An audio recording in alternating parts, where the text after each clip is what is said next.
जी, इसके बाद विराजमान सम्माननीय श्रीमान उमेश चंद जी महाराज, सम्माननीय सभा के अध्यक्ष महोदय श्रीमान कैलाश जी, सम्माननीय जिला सभा के अध्यक्ष महोदय श्रीमान विजयपाल सिंह जी,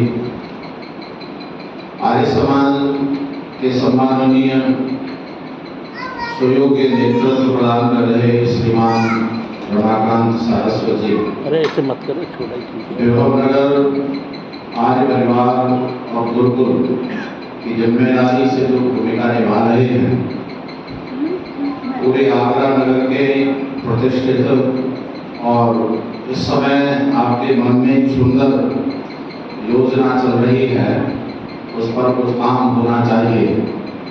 ऐसे श्रीमान डॉक्टर साहब श्रीमान वीरेंद्र खंडेलवाल साहब, सम्माननीय मेहता साहब श्रीमान वीरेंद्र कलवर जी, श्रीमती प्रेमा कलवर जी, सम्माननीय शास्त्री जी, उपस्थित सभी प्रबुद्ध और जागरूक धर्म के अभिलाषी सज्जनों, वंदनीय पूजनीय श्रद्धेय मातृशक्ति, प्यारे बच्चों, नौजवान साथियों और सभी नगरवासियों, वर्ष का अंतिम त्योहार हम लोग मना रहे हैं। अब नया साल आने वाला है और नया साल आए हमें पुराने वर्ष के कर्मों की समीक्षा करनी चाहिए, अपने जीवन की भी, परिवार की भी, समाज और राष्ट्र की भी, और नए साल में अपने जीवन, परिवार, समाज को उन्नत करने के लिए नहीं है बातचीत करने का। और आप लोग बहुत सुनते रहते हैं, बहुत सुनते हैं, बहुत सुनना भी चाहिए, पर ज्ञान जो होता है वो व्यवहार के लिए होता है। बोलो जी, किस लिए? व्यवहार के लिए होता है। हम जान करके उसे कर्म में परिणत ना करें तो समझो ज्ञान का कोई ज्यादा मतलब, बोलो, नहीं रह जाता। आप इसे ऐसे भी कह सकते हैं कि ज्ञान का मतलब है भी क्या। जैसे आप लोग सुन रहे हैं तो क्यों सुन रहे हैं?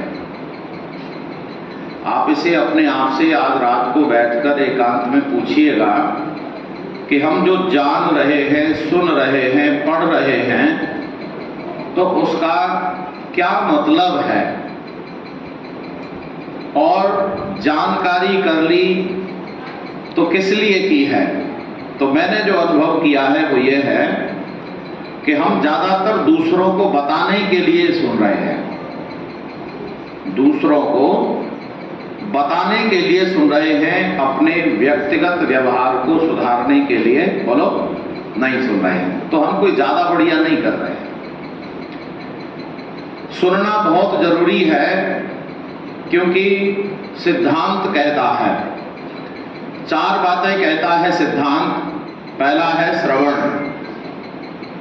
दूसरा है मनन, तीसरा है, बोलो, निधिध्यासन, और चौथा साक्षात्कार। ये 4 बातें हैं। ये साक्षात्कार क्या है? तो साक्षात्कार का अर्थ है व्यवहार, साक्षात्कार का अर्थ है कर्म। और अगर आज की भाषा में आपको मैं बताऊं तो आज की भाषा में 3 बातें हैं। पहली बात है इनपुट, दूसरी है प्रोसेस और तीसरी है आउटपुट। ये 4 और ये तीनों एक ही बात है, ये अलग अलग नहीं है। पर आप ये कह सकते हैं कि यहां 4 क्यों है?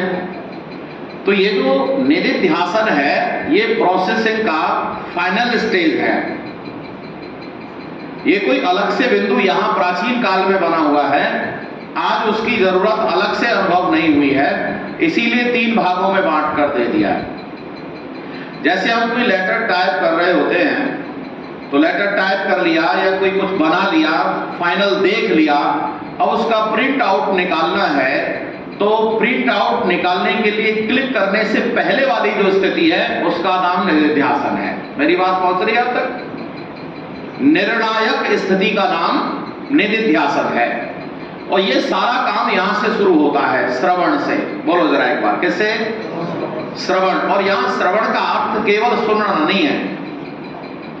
यहां श्रवण का अर्थ केवल सुनना नहीं है, यहां श्रवण का अर्थ है जानना। बोलो जी, क्या है? अब मैं आपको एक और बात बताता हूं। अपने जीवन से संबंधित जो हम कर रहे हैं वहां भी तीन बातें हैं। वहां हमारे पास ज्ञानेंद्रियां हैं और कर्मेंद्रियां हैं। ये जो बीच में है इसको मैंने नाम दिया है, जो बीच में रखा इसीलिए क्योंकि इसका नाम है अंतःकरण। ज्ञानेंद्रियां, अंतःकरण और कर्मेंद्रियां। मैंने इसको ऐसे क्रम से लगाने के लिए किया है। वैसे आप ऐसे भी कर सकते हैं, ज्ञानेंद्रियां, कर्मेंद्रियां, अंतःकरण, ऐसे भी कर सकते हैं। लेकिन विषय को ठीक से रखने के लिए मैंने इसको बीच में रखा है ताकि समझ में आ जाए। ज्ञानेंद्रियों का मतलब है इनपुट और अंतःकरण का अर्थ है प्रोसेस और कर्मेंद्रियों का मतलब क्या है? जोर से बोलो, आउटपुट। अब आप निर्धारित कर लीजिए कि हम कर्म कैसे कर रहे हैं। तो कर्मों का सीधा साधा संबंध है ज्ञान से। बोलो जी, क्या है? आवाज नहीं आ रही आपकी? जोड़ो मेरे से, फिर देखो आनंद आएगा। किससे? बोलो, ज्ञान से। अर्थात कर्म का कारण ज्ञान है। मैं आपको एक दो श्लोक और सुनाता हूं। हम लोग अक्सर जब यज्ञ पर चर्चा करते हैं, यज्ञ की महिमा बोलते हैं, तब योगेश्वर कृष्ण महाराज का हम लोग एक दो श्लोक बोलते हैं, गीता के हैं।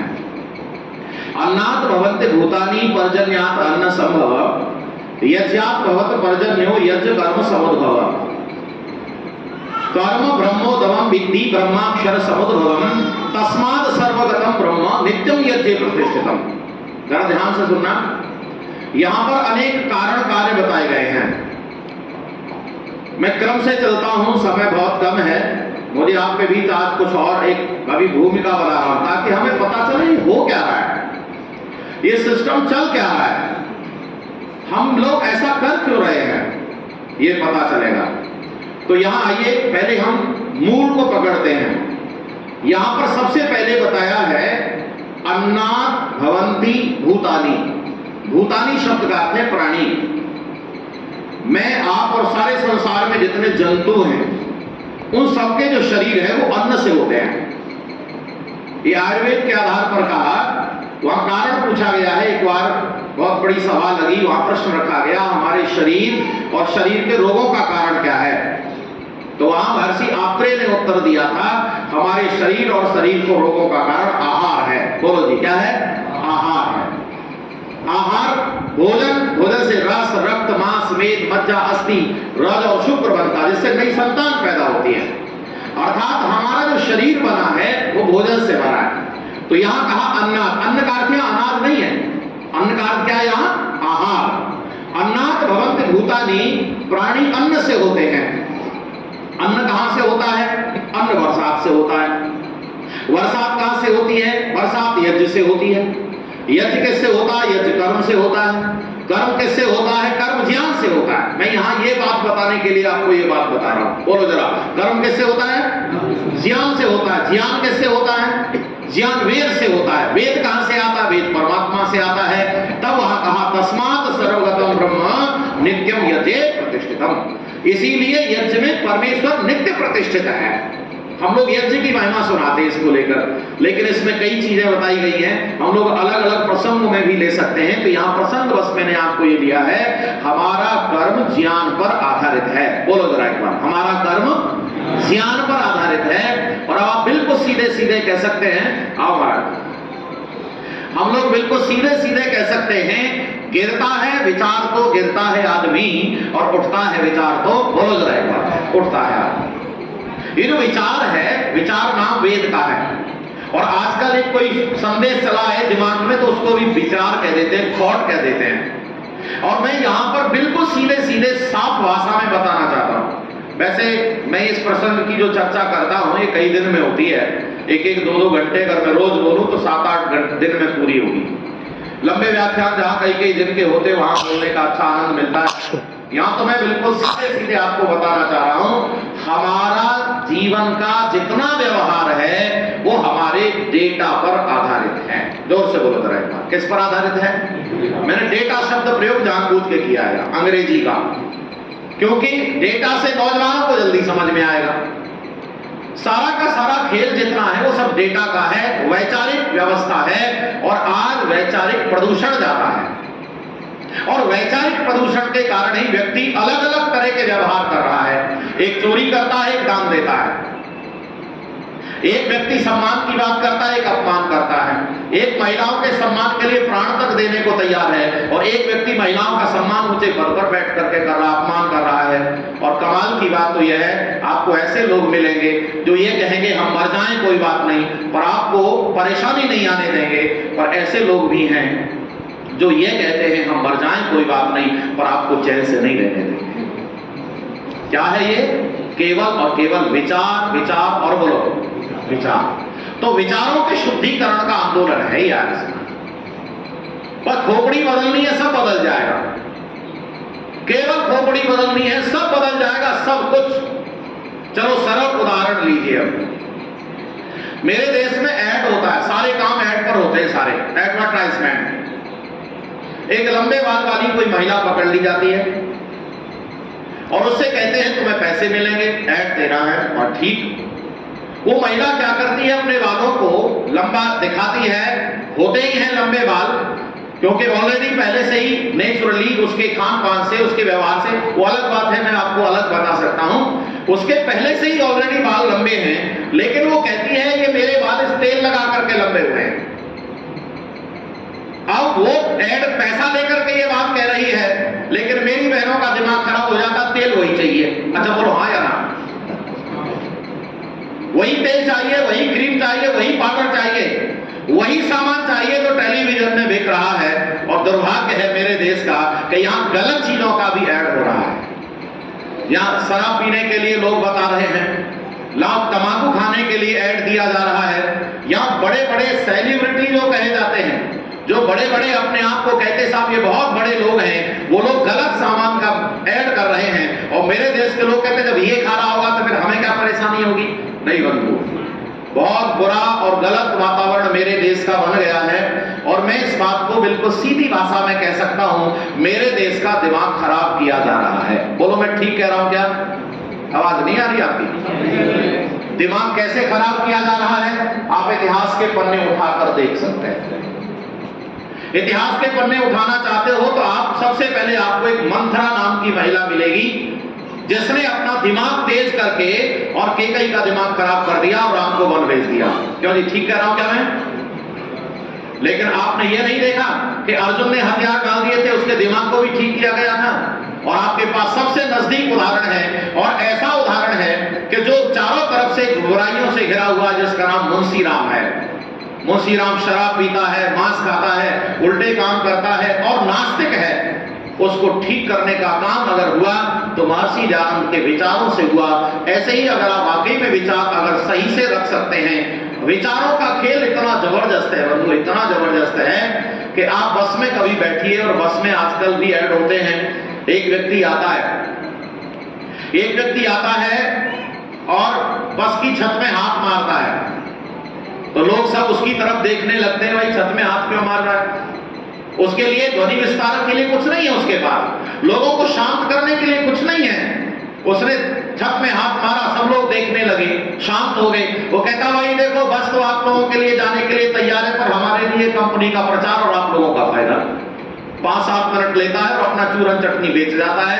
10% लोग खरीद लेते हैं। और आप में से कुछ लोग ऐसे भी होंगे जो कह रहे बेकार सामान, बेकार नहीं महाबेकार है, लेकिन पॉलिसी तो है उसके पास। कमाल है, मेरे देश में सब सामान बिक रहा है। यहाँ शराब भी बेची जा रही है बराबर, नशा भी और नशा तो अब नशा शराब की बात करते हैं साहब, अब तो एक नया नशा आया है, सांप के जहर को पिया जा रहा है। अभी कल परसों एक व्यक्ति गिरफ्तार, एल्विस यादव है भाई। बड़ी बड़ी पार्टियां हो रही हैं और हजारों रुपए में एक छोटी सी गोली मिलती है और उसे कोल्ड ड्रिंक में डाल करके पिया जाता है और वहां सर्प भी मंगाए जाते हैं। लोग सर्प देखने से डरते हैं, लोग अपनी जीभ पर कटवा रहे हैं, उससे नशा होता है, क्योंकि उससे नशा कई दिन तक नहीं उतरता है। शराब का नशा थोड़ी पी लेंगे, थोड़ी देर में उतर जाएगा, और हो सकता है ज्यादा पी ले तो 2 दिन में उतर जाए। कुछ दवाइयां भी हैं, लेकिन सर्प के काटे छिप बिच्छू से भी जहर लिया जा रहा है। देश के अंदर ड्रग्स की कुछ औषधियां भी हैं, कुछ दवाइयां भी ऐसी हैं, वो बैन कर दी हैं सरकार ने। हमारे डॉक्टर साहब बैठे हैं, बहुत मेडिकल एसोसिएशन के अध्यक्ष रहे, आप बड़ी जानकारी रखते हैं, हमारे ऊपर बड़ी कृपा रहती है डॉक्टर साहब की, बहुत जानकारी देते रहते हैं, बहुत बातें करते रहते हैं। कभी डॉक्टर साहब ऐसा तो क्या, कई दवाएं जो स्वास्थ्य के लिए थी लोगों को पता चल गया कि भाई इससे तो नशा होता है, तो पता चला ज्यादा डोज लेने लगे, कुछ लोग इंजेक्शन लगाने लगे। हमारे परिवार में एक व्यक्ति ऐसा था जो इंजेक्शन लेता था, और इंजेक्शन ना ले तो समझो चैन नहीं पड़ता था, आदी हो जाता ना आदमी। फिर कई देर बाद बीमार हो गया, और बीमार होने के बाद डॉक्टर साहब ने मना कर दिया, शाबाश बहुत बढ़िया, बच्चों को जरूर लाया करो, चाहे मस्ती मारो तो, लेकिन बच्चों को जरूर लाया करो, कुछ नहीं है, तुमसे कुछ नहीं बिगड़ता, आप ध्यान मेरी तरफ दो। प्यारे बंधुओं, पता चला डॉक्टर साहब ने जांच कराई और कहा कि इसके शरीर की अब कोई ना साबुत नहीं है। भाई अब बताओ मैं इलाज कैसे करूं इसका, कितने दिन चलेगा इसकी कुछ पता नहीं है। प्यारे बंधुओं, मैं यहां आपको बिल्कुल सीधे सीधे आज इसी विषय पर बात कर रहा हूं। वैसे आप कुछ भी कर सकते हो, देखो मैंने क्या कह दिया, जरा जोर से बोलो मेरे साथ, बोलो आप कुछ भी कर सकते हो, कुछ भी। आप किसी ऊंचाई पर जा सकते हो, किसी ऊंचाई पर, और देखो अच्छाई में भी ऊंचाई पा सकते हो और बुराई में भी ऊंचाई पा सकते हो। अच्छाई में ऊंचाई पाने का आंदोलन है और बुराई में ऊंचाई पाने का विकृति है।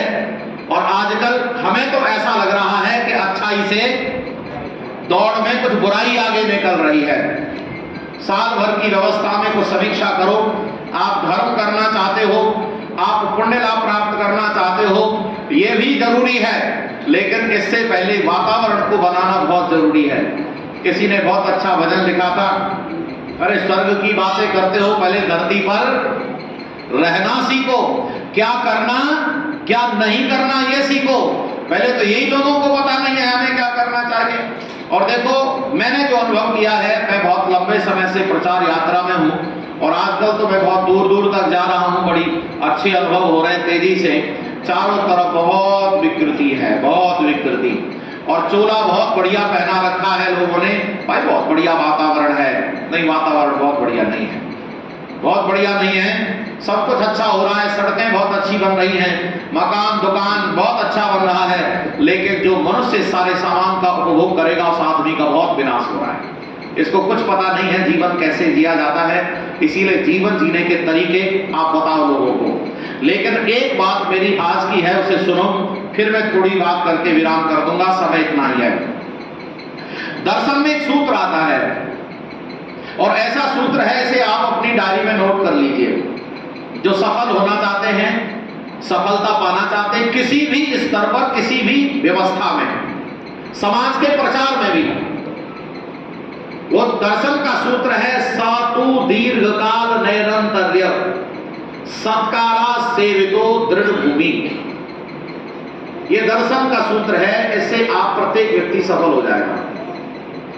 आप सबसे पहले समझो, एक शब्द है दीर्घकाल नैरंतर्य, है जी, बोलो जरा क्या है, दीर्घकाल नैरंतर्य, अर्थात लंबे समय तक लगातार सत्कारो सत्कारा सेवितो, इसको अभ्यास में लाइए। सत्कार पूर्वक अपनी भावनाओं को इतना स्वाभाविक, पवित्र और आदर सहित आप अभ्यास करिए, आपकी भूमि दृढ़ भूमि का अर्थ है सफलता। दृढ़ भूमि का अर्थ क्या है, बोलो जरा, सफलता। अच्छा बोलो, मिलेगी कि नहीं मिलेगी? हम लोग क्या करते हैं, एक कार्यक्रम कर लिया, आप कहते सफलता नहीं मिल रही है। भाई